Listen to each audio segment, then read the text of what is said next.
ವೀಕ್ಷಕರೇ ನಮಸ್ಕಾರ.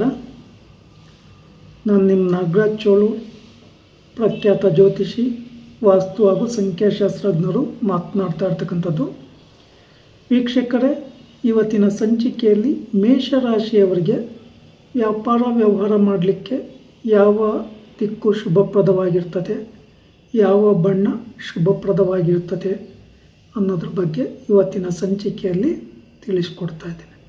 ಮೇಷರಾಶಿಯ ಅಧಿಪತಿ ಕುಜ ಆಗಿರೋದ್ರಿಂದ ಈ ರಾಶಿಯವರಿಗೆ ದಕ್ಷಿಣ ದಿಕ್ಕು ಸಹ ಶುಭಪ್ರದವಾಗಿ ಇರ್ತದೆ. ಇನ್ನು ಮಿತ್ರಗ್ರಹ ರವಿ ಆಗಿರೋದ್ರಿಂದ ಪೂರ್ವ ದಿಕ್ಕು, ಗುರುವಿಗೆ ಸಂಬಂಧಪಟ್ಟ ಈಶಾನ್ಯ ದಿಕ್ಕು ಸಹ ಶುಭಪ್ರದವಾಗಿ ಇರ್ತದೆ.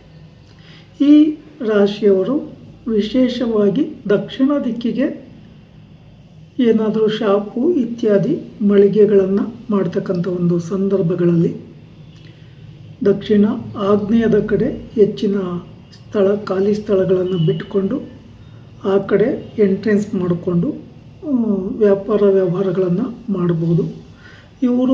ಇವರ ಶಾಪಿಗೆ ಹೆಚ್ಚಾಗಿ ಕೆಂಪು ಬಣ್ಣವನ್ನು ಅಳವಡಿಕೆ ಮಾಡ್ಬೋದು ಅಥವಾ ಹಳದಿ ಬಣ್ಣವನ್ನು ಅಳವಡಿಕೆ ಮಾಡೋದ್ರಿಂದಲೂ ಶುಭಪ್ರದವಾಗಿ ಇರ್ತದೆ.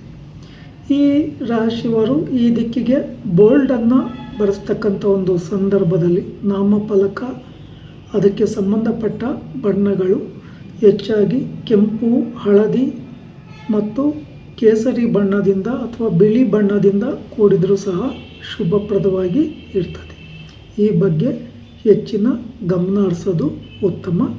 ಇನ್ನು ಈ ರಾಶಿಯವರು ವಿಶೇಷವಾಗಿ ಈ ದಿಕ್ಕಲ್ಲಿ ಸಂಬಂಧಪಟ್ಟಂಥ ಹೆಸರುಗಳನ್ನು ಚಾಯ್ಸ್ ಮಾಡ್ಕೊತಕ್ಕಂಥ ಒಂದು ಅವಕಾಶ ಬಂದರೆ ವೃಷಭ ರಾಶಿಯ ಹೆಸರನ್ನು ಈ ದಿಕ್ಕಿಗೆ ಅಳವಡಿಸ್ಬೋದು. ಅಂದರೆ ಆ ಅಕ್ಷರಗಳಲ್ಲಿ ಆಯ್ಕೆ ಮಾಡ್ಕೊಂಡು ಇಟ್ಕೋಬೋದು.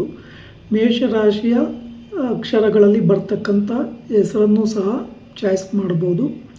ಕಟಕ ರಾಶಿಯ ಹೆಸರನ್ನು ಸಹ ಈ ದಿಕ್ಕಿಗೆ ಚಾಯ್ಸ್ ಮಾಡ್ಕೋಬೋದು. ಸಿಂಹರಾಶಿಯ ಹೆಸರು ಸಹ ಈ ದಿಕ್ಕಿನಲ್ಲಿ ಆಗಿ ಬರ್ತದೆ. ತುಲಾ ರಾಶಿಯ ಹೆಸರು ಸಹ ಈ ದಿಕ್ಕಿಗೆ ಶುಭಪ್ರದವಾಗಿ ಇರ್ತದೆ. ಧನಸ್ಸು ಮತ್ತು ಮೀನ ರಾಶಿಯ ಹೆಸರುಗಳು ಸಹ ಈ ದಿಕ್ಕಿಗೆ ಆ ರಾಶಿಗಳ ಹೆಸರನ್ನು ಆಯ್ಕೆ ಮಾಡಿಕೊಂಡು ಇಟ್ಕೊಂಬೋದು ಶುಭಪ್ರದ. ಇಲ್ಲಿ ಹೆಸರಿನ ನಾಮಫಲಕದ ಬಣ್ಣ ಕೆಂಪು ಆಗಿರ್ಬೋದು, ಹಳದಿ ಆಗಿರ್ಬೋದು, ವೈಟ್ ಆಗಿರ್ಬೋದು. ಈ ಯಾವುದೇ ಬಣ್ಣಗಳನ್ನು ಬಳಸೋದ್ರಿಂದ ಆ ದಿಕ್ಕಿಗೆ ಶುಭಪ್ರದವಾಗಿ ಇರ್ತದೆ. ಇಲ್ಲಿ ಈ ರಾಶಿಯವರು ವಿಶೇಷವಾಗಿ ಈ ದಕ್ಷಿಣ ದಿಕ್ಕಿಗೆ ಹಸಿರು ಬಣ್ಣ ಅಷ್ಟೊಂದು ಶುಭಪ್ರದ ಅಲ್ಲ. ಕಪ್ಪು ಮತ್ತು ನೀಲಿಯ ಬಣ್ಣಗಳನ್ನು ಈ ದಿಕ್ಕಿಗೆ ನಿಮ್ಮ ಬೋಲ್ಡಲ್ಲಾಗಿರ್ಬೋದು ಅಥವಾ ಶಾಪಲ್ಲಾಗಿರ್ಬೋದು ಅಳವಡಿಕೆ ಮಾಡೋದು ಶುಭಪ್ರದವಾಗಿ ಇರೋದಿಲ್ಲ. ಇನ್ನು ಈ ದಿಕ್ಕಿಗೆ ಹೆಸರನ್ನು ಇಡಬೇಕಾದಂಥ ಒಂದು ಸಂದರ್ಭಗಳಲ್ಲಿ ಮಿಥುನ ರಾಶಿಯ ಹೆಸರನ್ನು ಇಟ್ಟರೆ ಅಥವಾ ಕನ್ಯಾ ರಾಶಿಯ ಹೆಸರನ್ನು ಇಟ್ಟರೆ ಅಥವಾ ಮಕರ, ಕುಂಭ ರಾಶಿಯ ಹೆಸರುಗಳನ್ನು ವ್ಯವಹಾರದ ನಾಮವಾಗಿ ಈ ರಾಶಿಗಳ ಹೆಸರನ್ನು ಇಟ್ಟಾಗಲೂ ಸಹ ನಿಮಗೆ ಅದರಿಂದ ಅಷ್ಟೊಂದು ಪಾಸಿಟಿವ್ ಫಲಗಳು ಸಿಗೋದಿಲ್ಲ.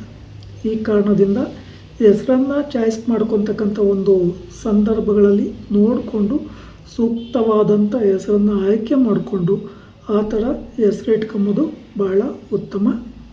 ಈ ದಕ್ಷಿಣ ದಿಕ್ಕಿನಲ್ಲಿ ಏನಾದರೂ ಸಮಸ್ಯೆಗಳು ಅಂತ ಕಂಡು ಬಂದರೆ, ವ್ಯಾಪಾರ ವ್ಯವಹಾರಗಳು ಏರಿಳಿತ ಕಂಡು ಬಂದಂಥ ಸಂದರ್ಭಗಳಲ್ಲಿ ಈ ದಿಕ್ಕಿಗೆ ಆಂಜನೇಯನ ಫೋಟೋ ಇಟ್ಕೊಂಡು ಪೂಜೆ ಮಾಡ್ತಕ್ಕಂಥದ್ದು ಅಥವಾ ಈ ದಿಕ್ಕಿನ ಗೋಡೆಗೆ ನೀವು ಆಂಜನೇಯನ ಚಿತ್ರಪಟ ಹಾಕ್ತಕ್ಕಂಥದ್ದು ಅಥವಾ ಸ್ಟಿಕ್ಕರ್ ಹಾಕೋದ್ರಿಂದ ನೆಗೆಟಿವ್ ವೈಬ್ರೇಷನ್ ಕಡಿಮೆ ಆಗ್ತದೆ. ಇಲ್ಲಿ ನೀವು ವಾಸ್ತು ಪ್ರಕಾರ ಅಳವಡಿಕೆ ಮಾಡಿಕೊಂಡಕ್ಕಂಥ ಸಂದರ್ಭದಲ್ಲೂ ಸಹ ಉತ್ತರ, ಈಶಾನ್ಯ, ಪೂರ್ವದ ಭಾಗಗಳು ಭಾರ ಬೀಳದಂತೆ ನೋಡಿಕೊಂಡು ವ್ಯವಹಾರ ಮಾಡಬೇಕಾಗುತ್ತೆ. ಈ ಸ್ಥಳದಲ್ಲಿ ವ್ಯವಹಾರ ಮಾಡಲಿಕ್ಕೆ ಕೂತ್ಕೊಂಡಂಥ ದಿಕ್ಕು ನೀವು ಪೂರ್ವಕ್ಕೆ ಮುಖ ಮಾಡಿ ಆದರೂ ಕೂತ್ಕೋಬೋದು, ಇಲ್ಲ ಉತ್ತರಕ್ಕೆ ಮುಖ ಮಾಡಿ ಆದರೂ ಕೂತ್ಕೋಬೋದು, ಇಲ್ಲ ದಕ್ಷಿಣ ದಿಕ್ಕಿಗೂ ಸಹ ನೀವು ಮುಖ ಮಾಡಿಕೊಂಡು ಕೂತ್ಕೊಳ್ಳಿಕ್ಕೆ ಅವಕಾಶಗಳಿದೆ. ನಿಮಗೆ ಯಾವ ರೀತಿ ಸರಿ ಅನಿಸುತ್ತೋ ಆ ರೀತಿ ವ್ಯವಹಾರ ಮಾಡ್ಕೊಂಬೋದ್ರಿಂದ ಅದರಿಂದ ಪಾಸಿಟಿವ್ ಫಲಗಳನ್ನು ಪಡ್ಕೊಂಬೋದ್ರಲ್ಲಿ ಯಾವುದೇ ಅನುಮಾನ ಇಲ್ಲ. ಇನ್ನು ಇಲ್ಲಿ ವಿಶೇಷವಾಗಿ ಗಮನಿಸಬೇಕಾದಂಥ ವಿಚಾರ ಏನು ಅಂತಂದರೆ, ನೀವು ಈ ದಕ್ಷಿಣ ದಿಕ್ಕಿನ ಶಾಪನ್ನು ಓಪನ್ ಮಾಡ್ತಕ್ಕಂಥ ಒಂದು ಸಂದರ್ಭಗಳಲ್ಲಿ ಸೋಮವಾರ, ಭಾನುವಾರ, ಗುರುವಾರ, ಶುಕ್ರವಾರ ಈ ದಿನಗಳಲ್ಲಿ ಓಪನ್ ಮಾಡೋದು ಬಹಳ ಉತ್ತಮ. ಯಾವುದೇ ಕಾರಣಕ್ಕೂ ಮಂಗಳವಾರ, ಶನಿವಾರಗಳಾಗಲಿ ಅಥವಾ ಬುಧವಾರದ ದಿನಗಳಾಗಲಿ ಈ ದಿಕ್ಕಿಗೆ ಸಂಬಂಧಪಟ್ಟ ವ್ಯಾಪಾರ ವ್ಯವಹಾರಗಳಿಗೆ ಆ ದಿನ ಪ್ರಾರಂಭೋತ್ಸವ ಅಥವಾ ಪ್ರಾರಂಭ ಮಾಡ್ತಕ್ಕಂಥದ್ದು ಅಷ್ಟೊಂದು ಶುಭಪ್ರದವಾಗಿ ಇರೋದಿಲ್ಲ. ವೀಕ್ಷಕರೇ, ಈ ವಿಡಿಯೋ ಇಷ್ಟ ಆಯಿತು ಅಂದರೆ ಲೈಕ್ ಮಾಡಿ, ಶೇರ್ ಮಾಡಿ, ಫಾಲೋ ಮಾಡಿ, ಆ ಲೈಕನ್ ಒತ್ತಿ, ಬೆಲ್ಲೈಕನ್ ಒತ್ತಿ. ನಮಸ್ಕಾರ.